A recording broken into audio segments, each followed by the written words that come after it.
Hello दोस्तों, नमस्ते। स्वागत है आप सबका हमारे चैनल पे। मैं हूँ उर्मिला यादव। मैं गाने जा रही हूँ होली गीत। होली का महीना चल रहा है ना, फागुन महीना, तो अभी गाने जा रही हूँ होली गीत। कैसा लगेगा कमेंट करके ज़रूर बताइएगा, शेयर सब्सक्राइब कर दीजिएगा। गे ना खेलत हो, गे ना खेलत कृष्ण मुरारी, गे ना हो गही मारी। गे ना खेलत हो, गे ना खेलत कृष्ण मुरारी, गे ना हो गही मारी। पहिला गे ना हमरे मंगिया पला गेला, पहिला गे ना हमरे मंगिया पेला गेला। हमरे सिंदूरा कहो, हमरे सेनुरा करी त उतारी, गे ना हो गही मारी। हमरे सेनुरा कहो, हमरे सेनुरा करी त उतारी, गे ना हो गही मारी। गे ना खेलत हो, गे ना खेलत कृष्ण मुरारी, गे ना हो गही मारी।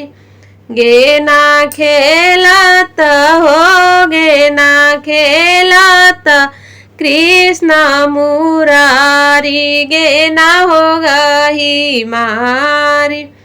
दूसरा गे ना हमरे लीलरा पेला गेला, दूसरा गे ना हमरे लीलरा पेला गेला। हमरे टिकुली कहो, हमरे टिकुली करी त उतारी, गे ना हो गही मारी।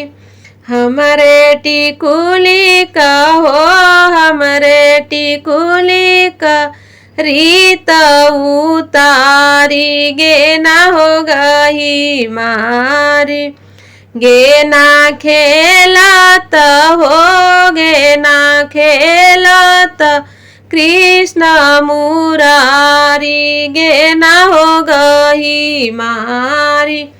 गे ना खेलत हो, गे ना खेलत कृष्ण मुरारी, गे ना हो गही मारी। तीसरा गे ना हमरे नकिया पला गेला, तीसरा गे ना हमरे नकिया पला गेला। हमरे नथिया कहो, हमरे नथिया करी त उतारी, गे ना हो गही मारी।